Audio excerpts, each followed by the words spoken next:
யெகோவா தேவன், யெகோவா தேவன் எந்த நல்ல பரிகாரி.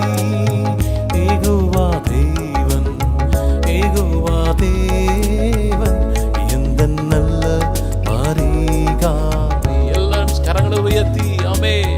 ஹalleluya ஹalleluya ஹalleluya ஆனந்தமே. ஹalleluya ஹalleluya ஹalleluya ஆரோக்கியமே.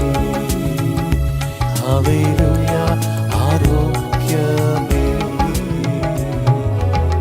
ஹalleluya ஹalleluya. கர்த்தர் உங்களை ஆசீர்வதிப்பார். அவர் யெகோவா ரஃபா. ஆமென். நானே உங்கள் பரிகாரியான கர்த்தர். அந்த முடவன் சொன்னான், ஆமென், என் தேவன் என்னை சுகமாக்கினார். ஹalleluya. நான் சுகமானேன் என்று சொன்னார். இந்த காலை நேரத்தில் உங்களை சுகமாக்க அவர் வல்லவராக இருக்கிறார்.